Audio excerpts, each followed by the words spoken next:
Amén. Vaya por favor en su Biblia en esta mañana, Juan capítulo número 17, versículo número 3. Y mientras tiene la oportunidad de buscarlo, salude a la persona que tiene al lado, le dice bienvenido, alegra verte en esta mañana. Bendigo tu vida, bendigo tu corazón, bendigo tu caminar. Gracias por disponer tu corazón para el Señor. Gracias por este tiempo hermoso que tenemos en las manos de Dios. Amén. No sé si alguno de ustedes en algún momento de su vida o de su caminar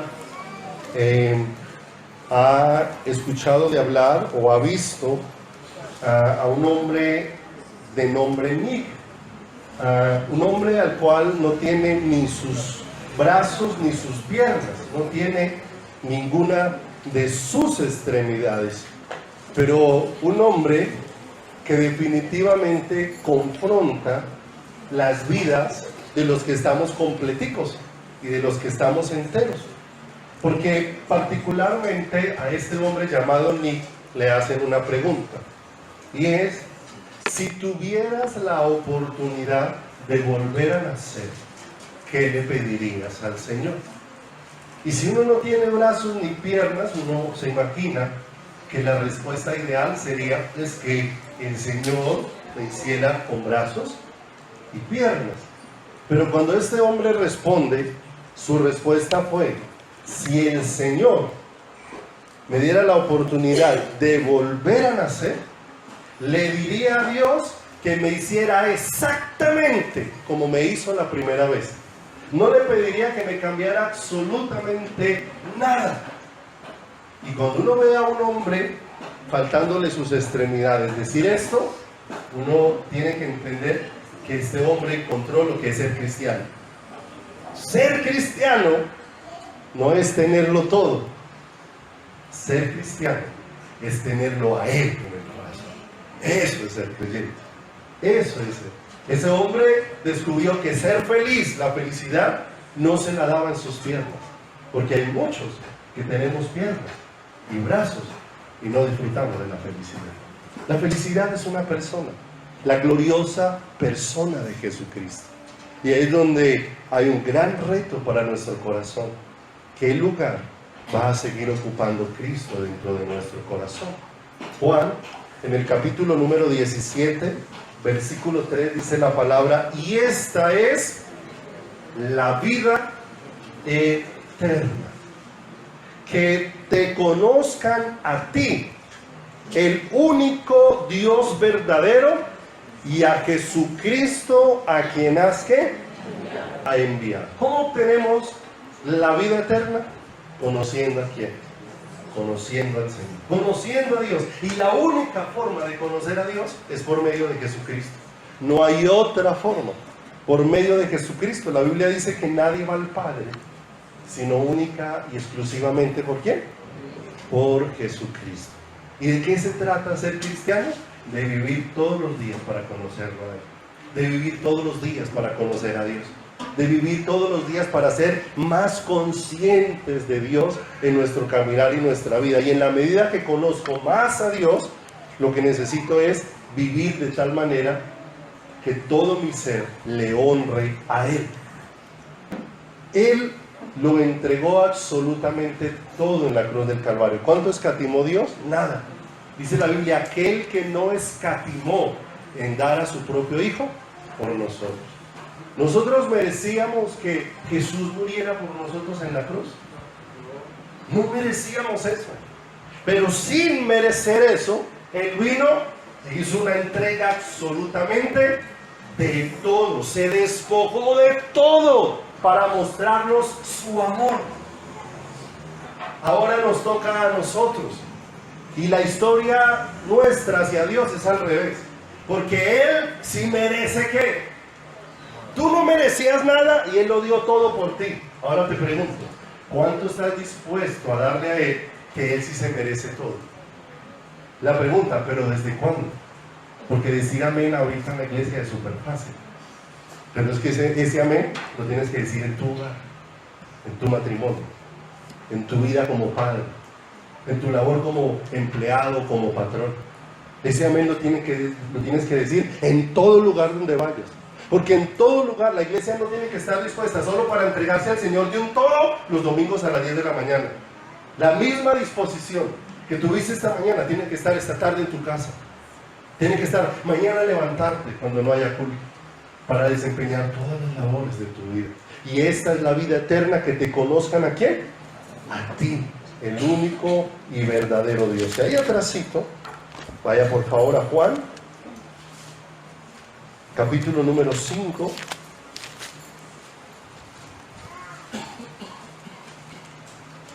En el versículo número 24. Obtenemos la vida eterna cuando empezamos a conocerlo a Él. Y Juan 5:24 dice: de cierto os digo, el que oye mi palabra y cree al que me envió, tiene vida eterna y no vendrá a condenación, mas ha pasado de muerte a vida. Y empezamos a encontrar la necesidad de conocer a Dios a través de conocer su palabra. La Biblia no es un libro que de acuerdo al mundo enloquece. La Biblia es un libro que de acuerdo a la voluntad de Dios trae mucha libertad para el corazón humano. Trae mucha libertad para una persona. Trae mucha libertad. Quien quiere afirmarse cada día en la vida eterna, cuán importante tiene que ser su estudio de la palabra. Cuán importante tiene que ser su escudriñar de la palabra. Su alimentarse del consejo de Dios. La mayor parte del tiempo la gente es muy engañada en su caminar por una razón: por desconocer la palabra del Señor, por desconocer los principios, las ordenanzas, los mandatos, las promesas, el diseño de Dios para su vida, que solo lo conocemos a través de la palabra. Si tú vas a casa y dices: yo en la iglesia tengo unos pastores, los pastores de la iglesia saben mucho de la palabra del Señor. Yo te pregunto, ¿para qué sirve todo lo que el pastor sabe en la iglesia? ¿Para qué sirve? ¿Le sirve a la vida del pastor? ¿Cierto o no cierto? Si tú dices: mi pastor sabe mucho de la palabra, y tú estás allá en casa a enfrentar una situación, ¿de qué te sirve la palabra que el pastor sabe? ¿De qué te sirve? ¿Sí o no? ¿Qué entonces genera eso en tu corazón? ¿Qué genera eso en tu corazón? Que tú tienes que conocer a Dios personalmente. Que tú tienes que conocer la palabra del Señor. Lo que Dios dice, porque crea, de los 8 días que vives, ¿cuántos días tu corazón y tu vida está con el pastor? A veces con muchos nos vemos el domingo hasta las 12:30 que nos vamos, y nos volvemos a ver hasta el siguiente domingo a las 9:30 o 10 de la mañana.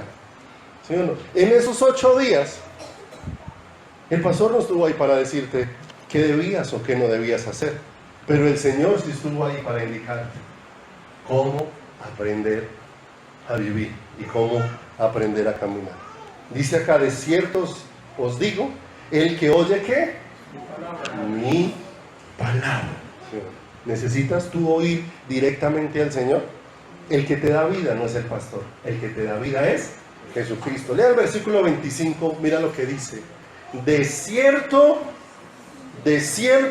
os digo, viene la hora, y ahora es, cuando los muertos oirán ¿qué? La voz del Hijo de Dios, y los que la oyeren ¿qué? ¿Quién es el único que puede darte vida? Jesucristo. ¿A quién necesitas tú oír? A Jesucristo. ¿Por medio de qué te habla Jesús? Por medio de su palabra. Y creer, quien tiene anhelo de Dios, Dios le da sabiduría. La palabra de Dios es un libro cerrado para el que tiene su corazón cerrado para con Dios. Pero aquel que empieza a rendirse al Señor, que empieza a darse cuenta de todas las maravillas que Dios le empieza a mostrar a través de su palabra. ¿Qué necesitamos nosotros? Entender esta necesidad. Vaya conmigo a 1 de Juan, por favor. Estamos aquí haciendo unos versículos de introducción al tema en esta mañana. Primera de Juan, capítulo número 4.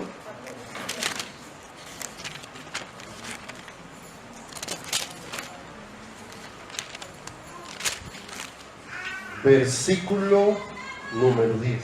Cuando escudriño la palabra, voy a conocer de manera muy especial el argumento más importante, si pudiésemos llamarlo así, para que tú y yo nos podamos consagrar al Señor. Y es el amor que Dios nos ha brindado.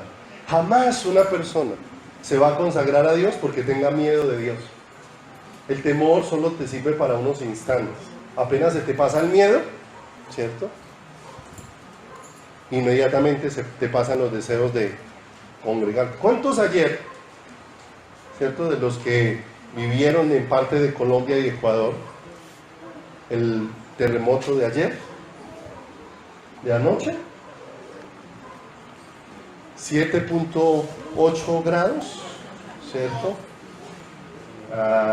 Pues lo que alcanzaron a mostrar anoche, habían caído puentes, edificaciones en Ecuador, la parte más afectada. Pues le pregunto, ¿cuántos que hasta han dicho ni creer en Dios? Cuando se le empezó a mover el piso, empezaron a decir, ¡ay, Dios mío! ¿Sí?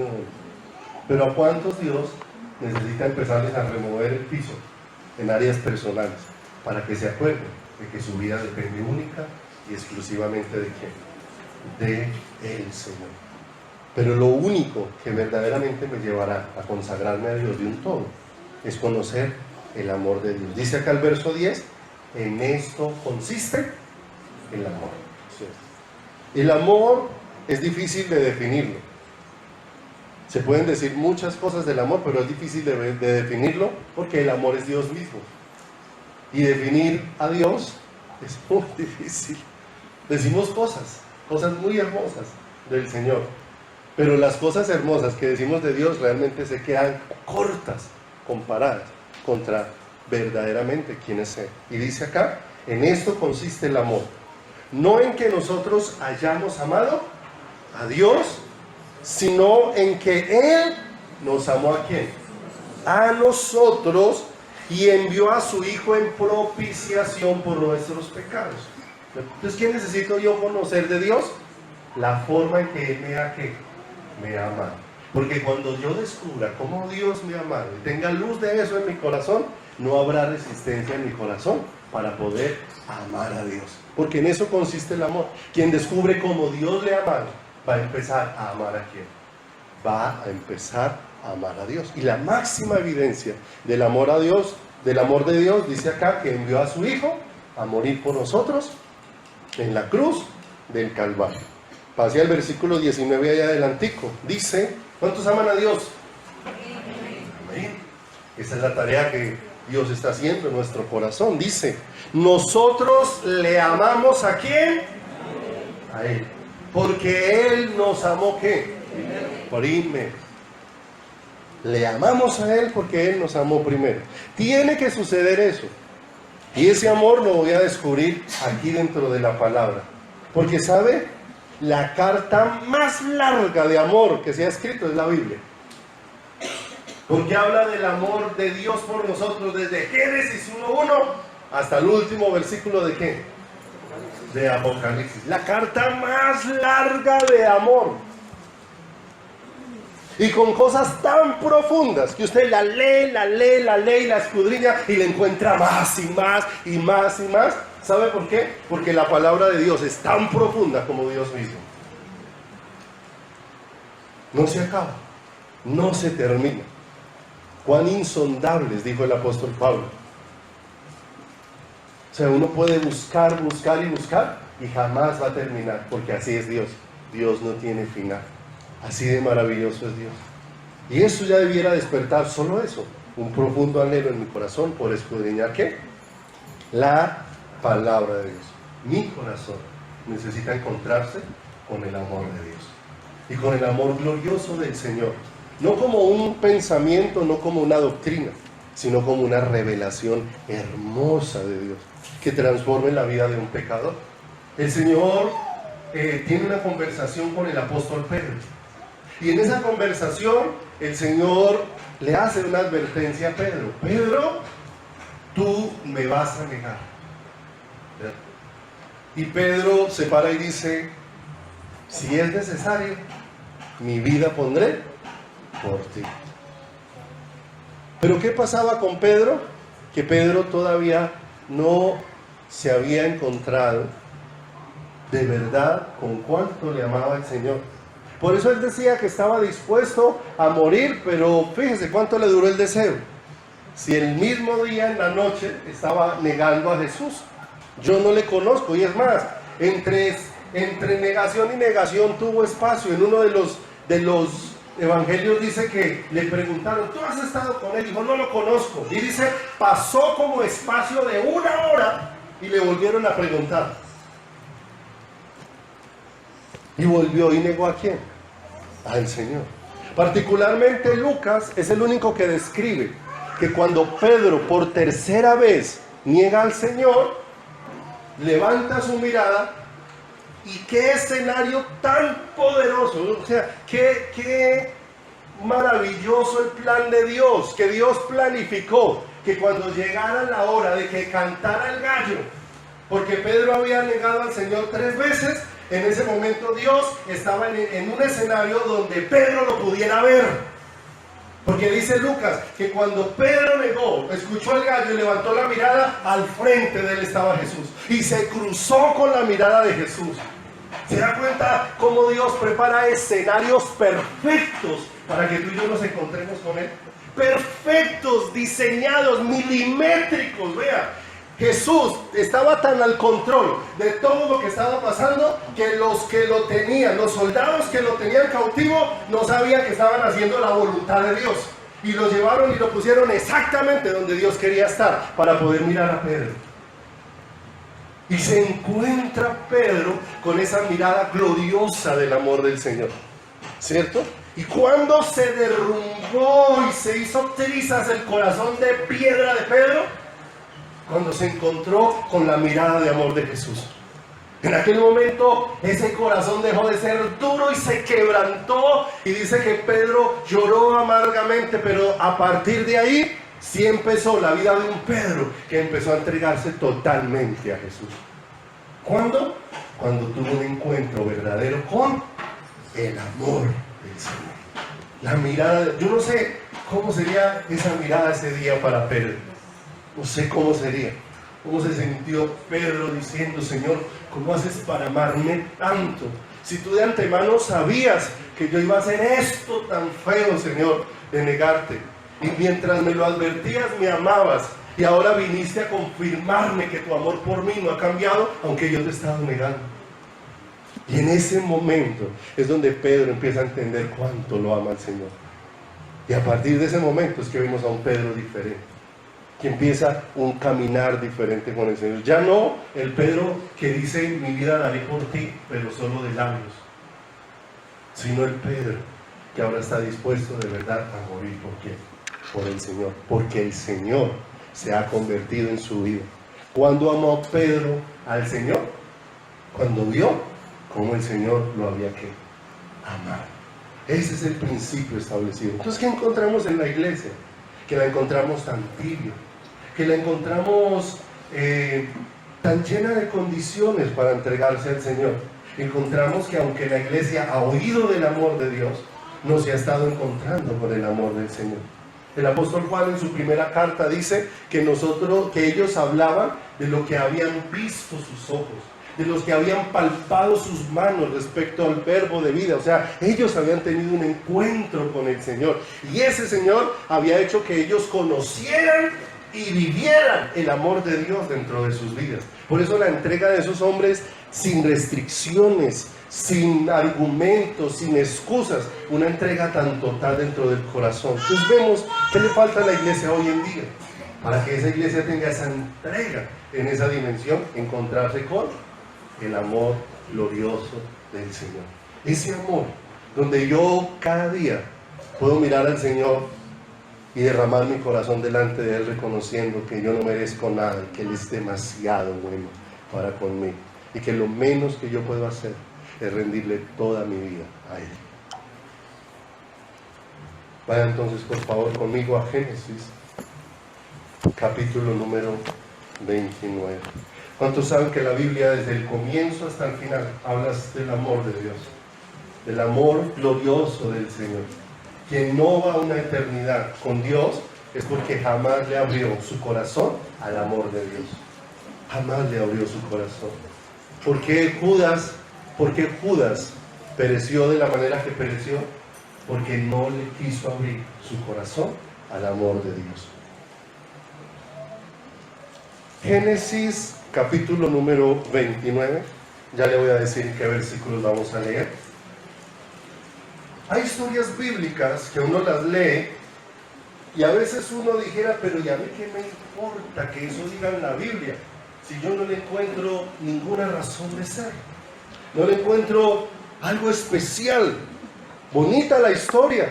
Y en este capítulo 29 lo que vamos a mirar es que había un hombre llamado Jacob, y este hombre había salido huyendo de su casa porque había engañado a su papá para ganarse la bendición, se había ganado el odio de su hermano, y por esa causa tuvo que salir huyendo.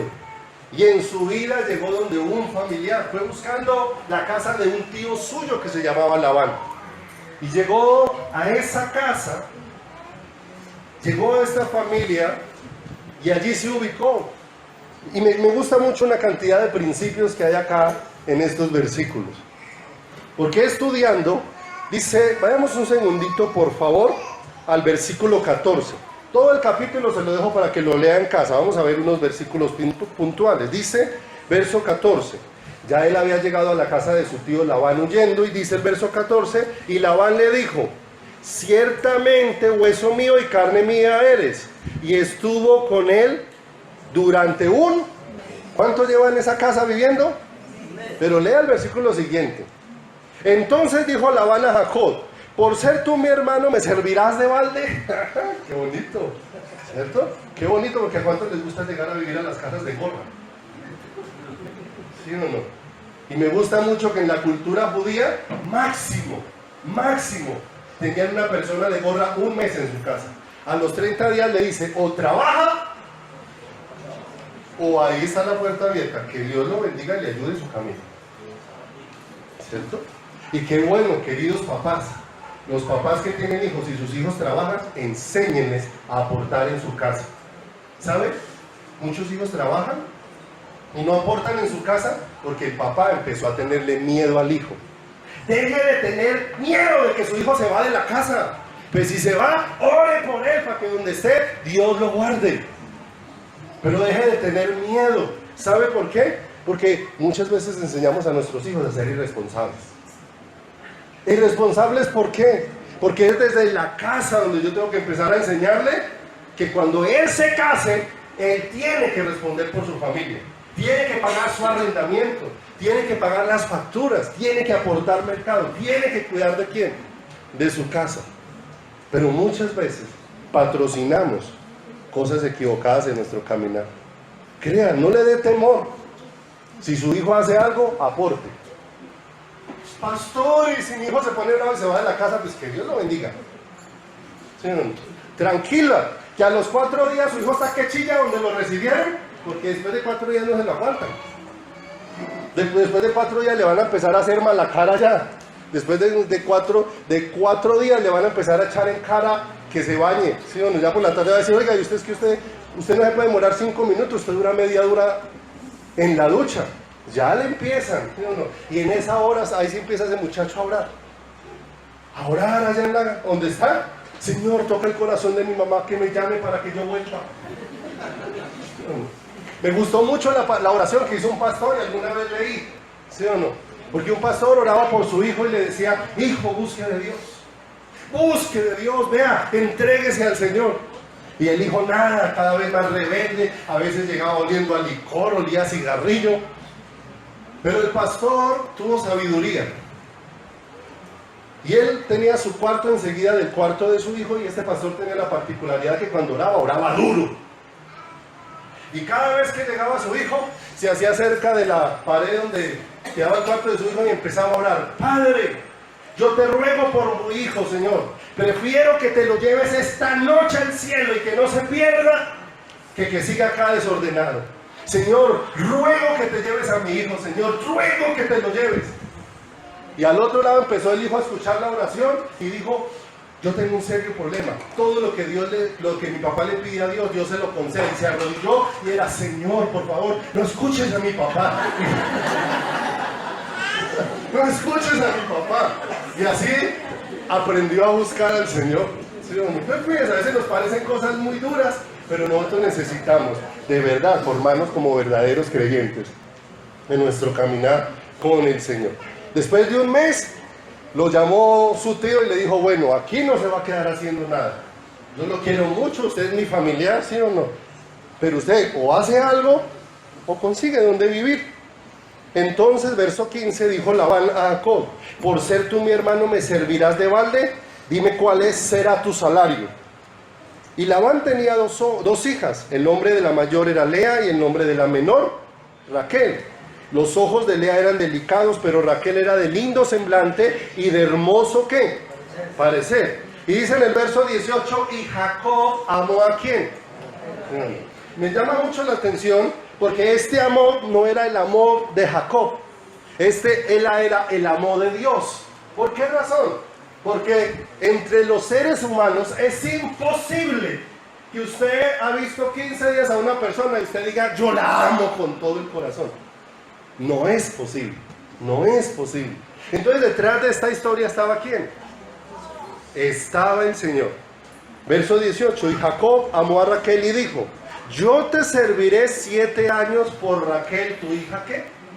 Tu hija menor. Y aquí se da una historia bien especial, ¿cierto? Antiguamente, qué bueno que eso fuera moderno. Me gustaría, cuánta alegría daría esto. Y ahí sí los muchachos dejarían de loquear, ¿sí o no? ¿Cuántos saben que en la Biblia no existe el noviazgo? ¿Sabían eso?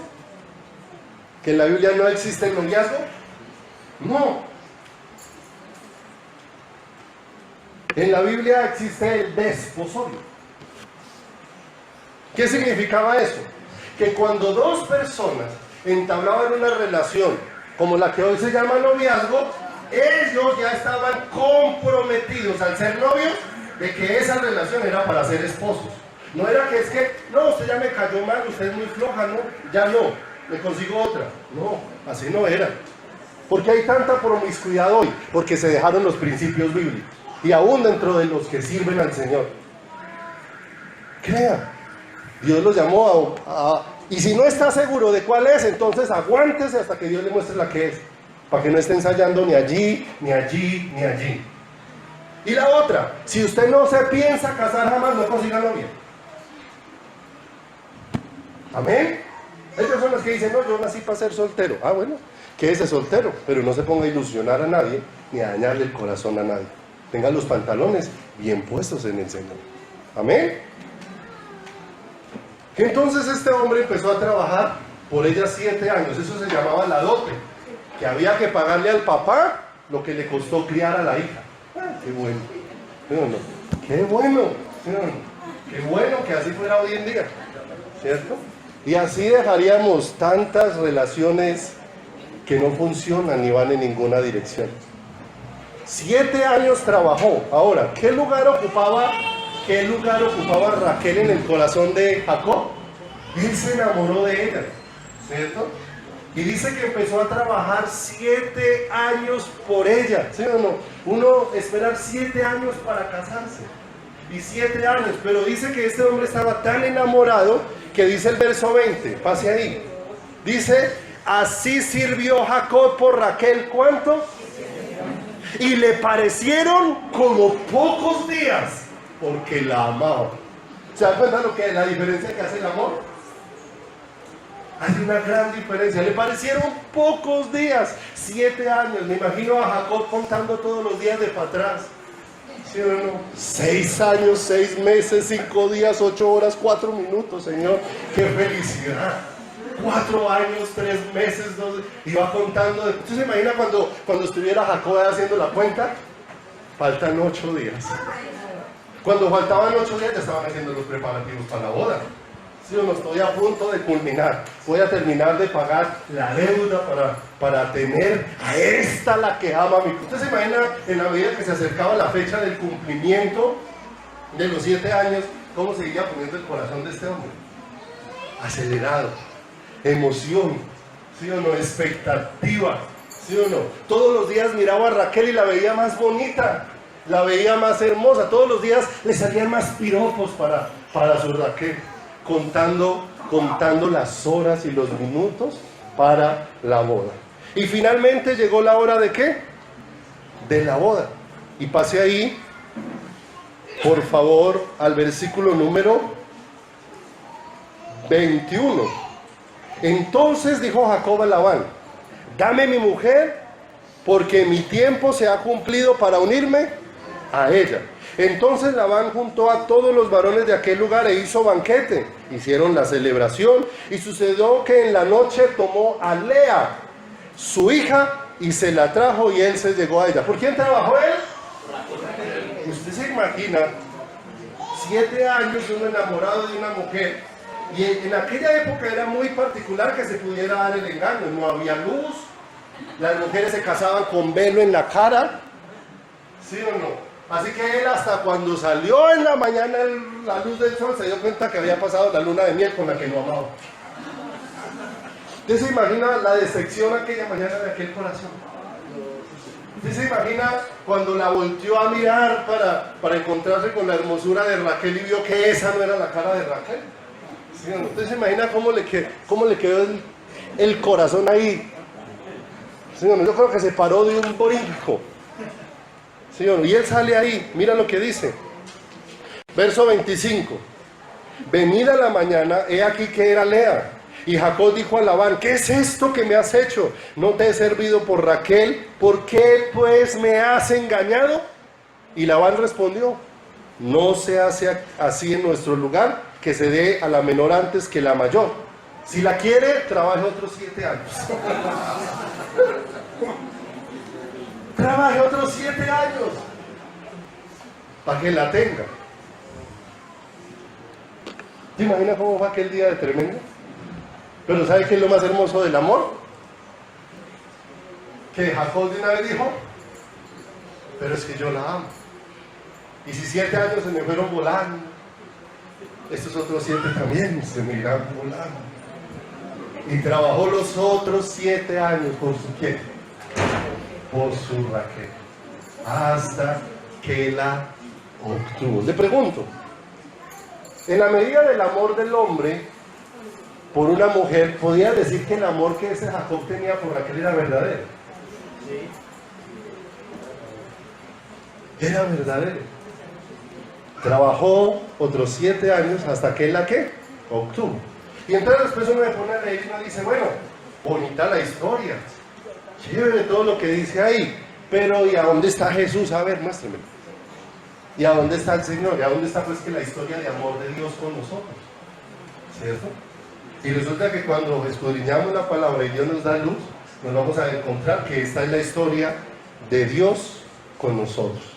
Y que aquí Jacob, sin saberlo, estaba haciendo de Dios. No era Dios, era una figura ahí. Y que Raquel es una figura de la iglesia, porque en la Biblia la mujer es una figura ¿de quién? De la iglesia, que somos todos ¿qué? Nosotros. ¿Y sabe por qué? Me llama mucho la atención, porque el nombre Raquel en hebreo significa oveja de Dios. Es lo que significa Raquel. Y cuando uno va y mira la historia, dice que el buen pastor su vida da por las ovejas. Él vino por la que se había perdido, por la oveja de Dios. Nosotros somos la oveja ¿de quién? La oveja de Dios. Somos nosotros. Entonces vamos a empezar a mirar dónde está aquí el Señor. ¿Por qué? Porque resulta que así como Jacob, por amor, trabajó 2 veces de a 7 años por tener a su amada Raquel, así Dios ha trabajado 2 veces por nosotros. Y 2 semanas en las que el Señor trabajó para mostrarnos su amor. La primera semana está en la creación. La primera semana, los judíos llamaban o semanas a 7 años o semanas a 7 días. Y en la primera semana, por nosotros el Señor la trabajó, ¿dónde? En la creación. 6 días trabajó el Señor y el séptimo ¿qué? Y la segunda semana, cuando el Señor terminó su trabajo, puso al hombre en el huerto del Edén. Resulta que no le salió la Raquel que él quería, sino que le salió Lea. Porque Dios puso al hombre en el huerto del Edén para que el hombre fuera a su imagen y a su semejanza. Pero el hombre se fue en otra dirección cuando tomó del árbol de la ciencia del bien y del mal. Y entonces al Señor le tocó trabajar otra semana por su amada. Y resulta que la segunda semana el Señor la trabajó en la semana de la pasión de Cristo. Vino y trabajó la segunda semana para poder tener ¿a quién?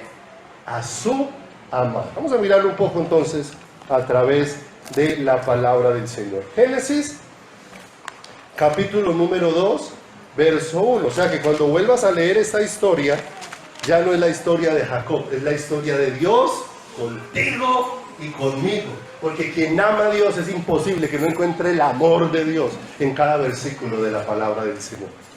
Y dice, capítulo número 2, verso 1, aquí está la primera semana. Fueron pues acabados los cielos y la tierra y todo el ejército de ellos, y acabó Dios en el día séptimo la obra que hizo, y reposó el día séptimo de toda la obra que hizo, y bendijo Dios al día séptimo y lo santificó, porque en él reposó de toda la obra que había hecho en la creación. Y aquí está la primera semana de trabajo ¿de quién? De trabajo del Señor. Ahora, leímos al comienzo que nadie puede venir a Dios ni conocer a Dios sino por medio de ¿quién? Sino por medio de Jesucristo. No hay otro intermediario entre Dios y los hombres, única y exclusivamente ¿quién? Jesucristo. Entonces empecemos. ¿Cómo empezó esa semana? Génesis 1:1 dice: en el principio creó Dios los cielos. Verso 2: y la tierra estaba desordenada y vacía, y las tinieblas estaban sobre la faz del abismo, y el Espíritu de Dios se movía sobre la faz de... ¿Quiénes están aquí? Pero en esos versículos que leyó, ¿a quiénes ve? No, está Dios el Padre, y está ¿quién? Si nosotros no podemos conocer a Dios sino por Jesús, ¿dónde estaba Jesús en la creación? ¿Dónde estaba? No pierda por favor ese Génesis. Hoy le voy a estar mostrando muchas citas para que todo lo que se lo lleve fundamentado en la palabra. Juan, capítulo número 1. Juan, capítulo número 1. Dice: en el principio, y ese es el versículo que completa el que leímos en Génesis 1:1. ¿Sí o no? En el principio era el verbo. El verbo es una expresión de la palabra viva, y la palabra viva es ¿quién? Jesucristo. Entonces cada vez que encuentre la palabra verbo, cámbielo por Jesucristo. Dice: en el principio era Jesucristo, y Jesucristo era con Dios, y Jesucristo era era en el principio con Dios. Y aquí es donde aparece lo más importante del escenario. Todas las cosas por Él. ¿Quién es ese Él? Jesucristo. ¿Fueron qué? Entonces volvamos otra vez a Génesis 1. Si en Génesis 1 estaba dándose la creación, ¿quién era el que estaba haciendo toda la creación? Jesucristo. ¿Para dar a conocer a quién? Al Señor. ¿Se da cuenta que la palabra no tiene pierde? Parece un mapa o un rompecabezas, pero si escudriñamos y Dios nos da la sabiduría de ir uniendo las fichas, empezamos a encontrar esa historia gloriosa del amor del Señor. Entonces empezamos a dar cuenta que allí estaba Dios el Padre, estaba el Espíritu Santo, pero el que estaba haciendo todas las cosas era ¿qué? Leímos en Juan: por Él fueron hechas todas las cosas, ¿sí? Y empezó toda la semana de construcción. No vamos a detallar mucho, solamente quiero que nos peguemos algunas cositas. El Señor empieza a separar la luz de las tinieblas, empieza a separar las aguas, a hacer la tierra, a hacer los árboles, a hacer los animales, a hacer las estrellas, el sol, la luna, todo lo creado. Pero mire que cada vez que Dios hace algo, encuentra uno esta expresión. Verso 9, verso número 10, en la parte de B, del verso 10 de Génesis 1. Génesis 1, verso 10, en la parte B.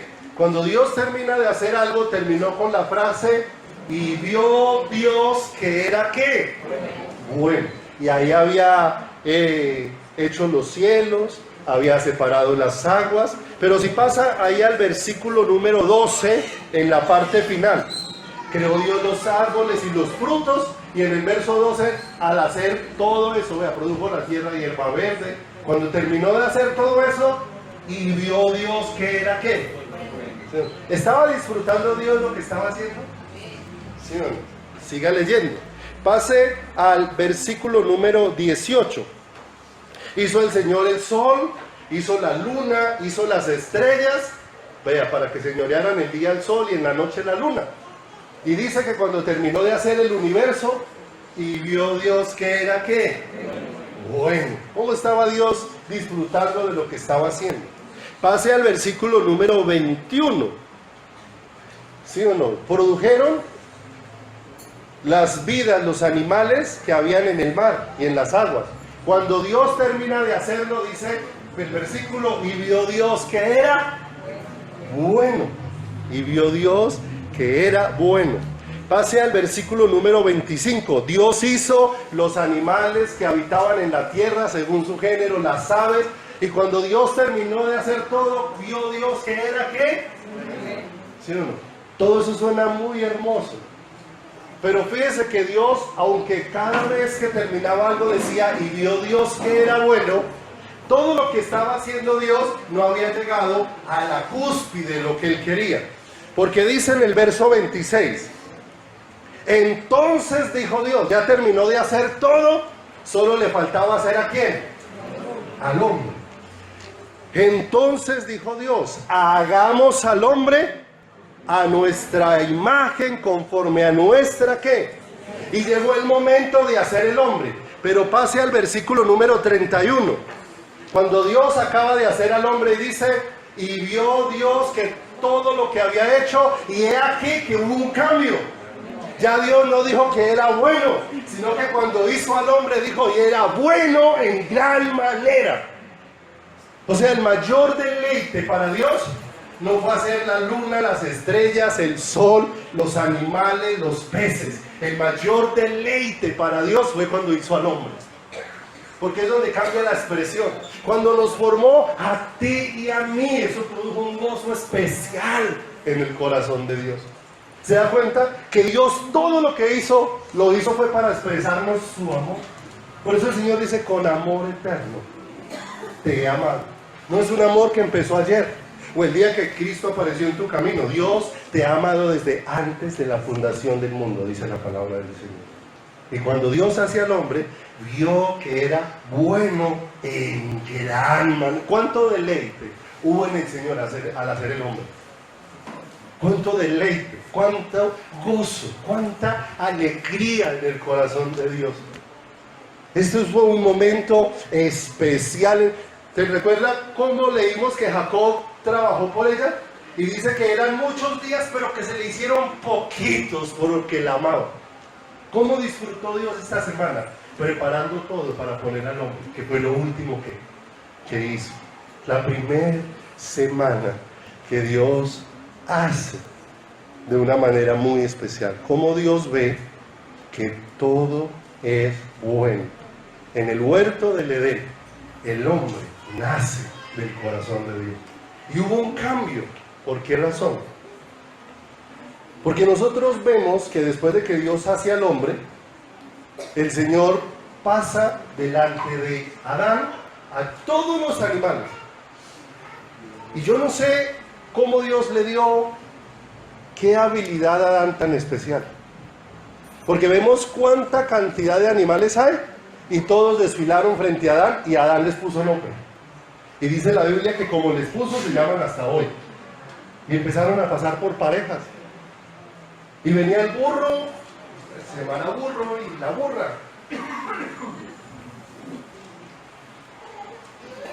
El toro y la vaca. Y no me meto por más animales para no embalarme.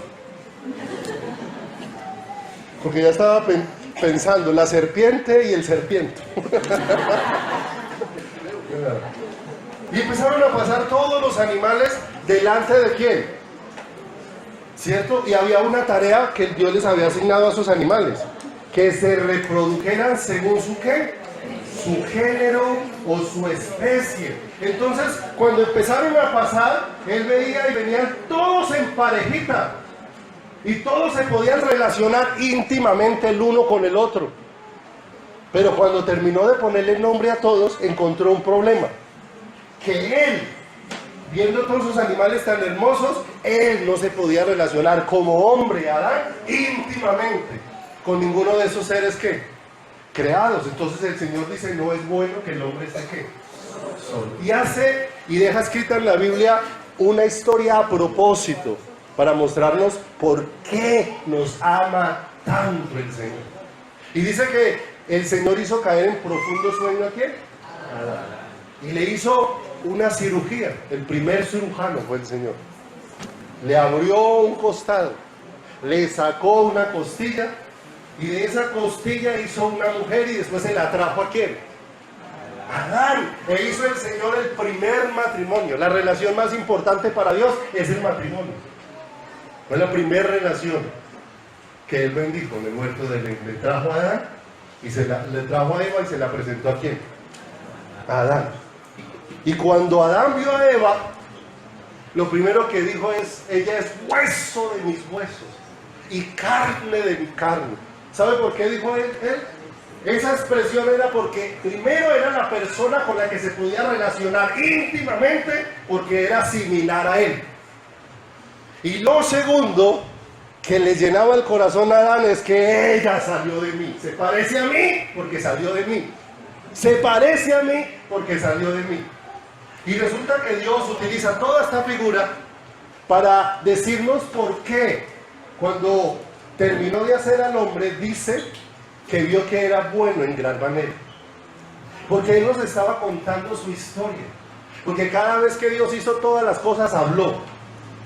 Sean las estrellas, sean los animales, sean los árboles, pero cuando hizo al hombre, Él ya no habló.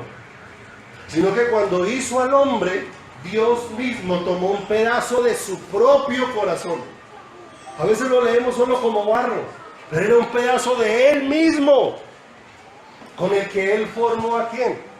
Por eso el único ser, por encima de los ángeles, que se puede relacionar tan íntimamente con Dios es el hombre. ¿Y sabe por qué? Porque el hombre es el único ser que ha salido del corazón de Dios. Es el único que ha salido del corazón de Dios. Los ángeles fueron creados, Dios dio la orden y fueron millones de ángeles los que fueron. Pero cuando fue a hacer al hombre, por eso la Biblia dice en el Nuevo Testamento, el que se une al Señor, ¿sí o no? Y esa es la gracia que te pregunto, ¿nos amó Dios en esa primera semana? Con cuánto gozo nos hizo Dios, con cuánto amor, con cuánta pasión, con cuánta intensidad y con cuánta entrega trabajó Dios esa primera semana por nosotros. Esos días se le hicieron corticos porque era expresando en todo lo que hacía su amor por cada una de nuestras vidas. Te pregunto, ¿te ha amado Dios solo un poco? ¿Solo una pequeña medida? ¿Solo una pequeña dimensión? En Job 38:7 dice la palabra del Señor que mientras Dios estaba haciendo todo eso, los ángeles del cielo alababan a Dios, maravillados con todo lo que Dios estaba ¿qué? Con todo lo que Dios estaba haciendo. Ya Dios los pone en el huerto del Edén, pero después se encuentra con el escenario de que el hombre no fue lo que Dios esperaba para él. Y ahí es donde el Señor tiene que expulsarlo del huerto de ¿qué? Del huerto del Edén. El hombre no salió para Dios la Raquel que él quería. Pero sucede algo. Ahora entonces, para el Señor tener a su Raquel, ¿qué tiene que hacer? ¿Qué le tocó a Jacob para tener a su amada? Trabajar otros 7 años. Y entonces ahí es donde el Señor viene a trabajar otra semana por nosotros. Otra semana. Voy a resumir un poquito esta última parte. Solo vamos a ver algunos aspectos importantes, pero todo eso le queda de tarea para que estudie dentro de su casa. La semana de la pasión de Cristo comienza el primer día de la semana y comienza con la entrada triunfal de Jesús a Jerusalén, donde todos salieron y tiraban palmas y gritaban: bendito, Hosana, bendito el que viene en el nombre de ¿quién?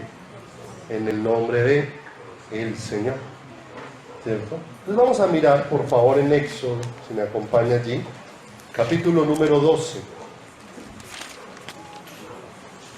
Éxodo, capítulo número 12, versículo número 3. Y te vas a dar cuenta cómo en esa segunda semana Dios nos manifiesta su amor de una manera gloriosa.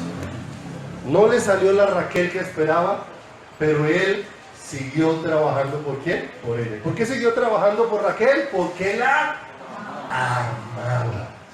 ¿Por qué el Señor envió a su Hijo a la cruz del Calvario? Juan 3:16 dice: de tal manera amó Dios al mundo, que ha dado a su Hijo unigénito, para que todo aquel que en él cree no se pierda, mas tenga vida.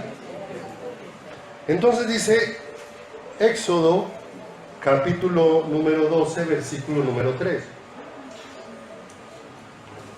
Y aquí vamos a encontrar, no vamos a profundizar mucho, solo le voy a dejar algunos detalles de la semana de Cristo. Dice: habla a toda la congregación de Israel diciendo: en el día 10 de este mes, tómese cada uno un cordero, según las familias de los padres, un cordero por... ¿En qué fecha era? El 10. Esa era la misma fecha en la que el Señor vino e hizo la entrada triunfal a Jerusalén. Porque el día 10 era el día que se elegía el cordero, que iba a ser sacrificado por los pecados. En el Antiguo Testamento, una ovejita. Pero en el Nuevo Testamento, en el día 10, Jesús entró sobre un asno a Jerusalén y todos decían: este es el Cordero, bendito el que viene en el nombre del Señor. El día que Jesús entró era la elección del ¿qué? Del Cordero. Todos eligieron a Jesús sin saber que ese era el Cordero que iba a ser ¿qué? Sacrificado. Siga ahí en el verso 5, dice: el animal será sin defecto, macho de 1 año, lo tomaréis de las ovejas, ¿o de qué? Sí. Entonces, sin defecto significaba que lo iban a tener en casa, y la tarea de tenerlo en casa era que lo tenían que revisar que no tuviera una pierna más cortica que la otra, revisar que no tuviera deformidades, revisar una gran cantidad de detalles, pero todos esos detalles eran para mostrar al Hijo de Dios que es sin pecado. Ese perfecto hablaba de Jesús como sin pecado. Así que ellos lo tenían en su casa y lo revisaban. ¿Saben que en la historia bíblica Jesús pasó por varios para ser revisado? Y todos dieron su aprobación de que el Cordero era perfecto sin saber lo que estaban haciendo. Porque Jesús fue llevado a Poncio Pilato, y Pilato miraba a Jesús y le decía: pero yo no le encuentro nada malo. Yo no le encuentro nada malo. Esa expresión de Pilato era diciendo: este es el Cordero que puede ser ¿qué? Lo llevaron donde Herodes, y Herodes ¿qué dijo? Se lo devolvió a Pilato porque dijo: yo no le encuentro nada malo. Los gobernantes romanos revisaron al Cordero y dijeron: no tiene defecto, ese puede ser el del sacrificio. Ahí estamos en la segunda semana. Pase al versículo número 6 y dice: y lo guardaréis hasta el día 14 de quién. Entonces miren los detalles tan especiales de parte del Señor. Jesús entró el domingo a Jerusalén en la entrada triunfal, y desde ahí tenían que dejarlo hasta el día 14. Para llegar al día 14 corrían 4 días más después del domingo: lunes, martes, miércoles y jueves, porque el día 14 era el día que tenía que empezar el proceso de el sacrificio del cordero. Lea conmigo acá: y lo guardaréis hasta el día 14 de este mes, y lo inmolará toda la congregación del pueblo de Israel entre las 2 tardes. O sea que ¿cuándo empezaría el sacrificio? El día 14, el jueves. ¿Y hasta dónde iría? Hasta el día 15, viernes en la tarde, ¿sí o no? Y si usted empieza a mirar, fue en la noche del jueves que el Señor celebra la última cena, y en esa noche está en el Getsemaní, porque allí empieza todo el recorrido. La obra de la cruz en esa semana para Jesús empezó ahí en el huerto del Getsemaní. Ahí fue donde el Señor tomó la cruz, porque ahí fue donde Jesús oró al Padre y le dijo: si te es posible, pasa de mí esta copa, pero que no sea como yo quiero, sino que se haga tu voluntad. Y allí fue donde el Padre le dijo: no, quiero que vayas a la cruz. Jesús allí fue donde tomó la cruz para empezar. Esa noche, en el huerto del Getsemaní, fue donde vinieron los soldados a llevarse a quién. A Jesús, ¿sí o no? ¿Y dónde terminó todo ese recorrido de la flagelación, cuando le pusieron la corona de espinas, toda hasta donde lo crucificaron? Todo terminó cuando Jesús expira el viernes en la tarde, a la hora del sacrificio, ¿sí o no? Lo inmolarán entre tarde y tarde. El Señor hablando de la segunda semana, ¿sí o no? Fue más difícil trabajar la segunda semana que la primera, y así le pasó a Jacob. Jacob en la primera, solo 7 años, era un joven. Cuando empezó los segundos 7 años ya no era tan joven, porque leemos en Isaías que al Señor en la cruz del Calvario le costó todo. Él hizo la creación y fue algo que demandó de Dios, pero lo que más demandó a Dios fue redimirnos de nuestros pecados en la cruz del Calvario. Siga leyendo ahí conmigo. ¿Qué pasaría entre esos 2 días, entre esas 2 tardes que están inmolando al Cordero? Dice el verso 12: pues yo pasaré aquella noche por la tierra de Egipto, y heriré a todo primogénito en la tierra de Egipto, así de los hombres como de las bestias, y ejecutaré mis... ¿Qué iba a venir entre esas 2 tardes? ¿El juicio de quién? El juicio de Dios. Vaya conmigo a Isaías 53, por favor. Isaías 53. ¿Qué estaba llevando Jesús en la cruz del Calvario? El juicio de Dios por mis... Dice Isaías 53, 4: ciertamente llevó Él nuestras enfermedades y sufrió nuestros dolores, y nosotros le tuvimos por azotado, por herido de Dios y abatido. Mas Él, Jesús, herido fue por nuestras rebeliones. ¿Qué estaba cayendo sobre la vida de Jesús? El juicio de Dios. Molido por nuestros pecados. Dice ahí: el castigo de nuestra paz fue sobre Él, y por su llaga fuimos nosotros curados. Todos nosotros nos descarriamos como ovejas, cada cual se apartó por su camino, mas el Señor cargó en Él, en Jesús, el pecado de todos nosotros. La segunda semana de trabajo del Señor para poder tener ¿a quién? A Raquel. ¿Y qué significa Raquel? Oveja de Dios. Qué hermoso.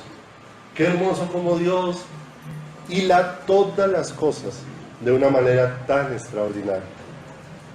Y finalmente, ¿dónde termina esa semana? El domingo de resurrección. La mañana en que toda la esperanza que los hombres tenían llega a su máxima realidad. Jesús no quedó en la tumba, Él resucitó y está vivo, y porque Él vive, nosotros viviremos. ¿Y sabe qué me llama la atención para terminar en esta mañana? Cuando terminaba de pagar Jacob los 7 años, los segundos 7 años por Raquel, ¿qué venía después de pagar el precio? La boda. Y resulta que la boda duraba 7 días, duraba el festejo. 7 días duraba el festejo. Cuando ya se había cumplido la tarea. Ahora, ¿sabe que ahora nos falta no más el festejo? Porque ella vino y pagó su segunda semana por nosotros. Ahora te pregunto, ¿usted se imagina cómo se sentiría Raquel viendo a un hombre trabajando 14 años por ella? ¿Cómo se sentiría Raquel? ¿Sentiría que aquel hombre la amó de verdad? Pero ¿cómo sería esta actitud? Ya 14 años, ya pagó todo, llegan al altar y cuando le preguntan, ¿aceptas a Jacob como esposo? Dice, no, 14 años es mucho, ya no. ¿Cómo veríamos el corazón de esa Raquel? Diríamos que jamás se dio cuenta cómo la amó él. Y te pregunto, los que todavía están esperando para poderse entregar de verdad al Señor, todavía no saben cómo les ha amado el Señor, porque en el altar de Dios le dicen, no entiendo por qué él trabajó 14 años por mí. Pero el que entiende, me imagino a Raquel allá en ese altar diciéndole, 14 años en los que he esperado con expectativa. 14 años en los que esperaba estar en este altar para decirte sí. ¿Se imagina cómo le brillarían los ojos a... Ya esa es otra mirada de amor, la mirada de la oveja de Dios encontrándose con Dios en el altar. Los ojos de Raquel cruzándose con los ojos de Jacob diciendo, por fin podemos estar juntos eternamente. ¿Y qué empezaba ahí?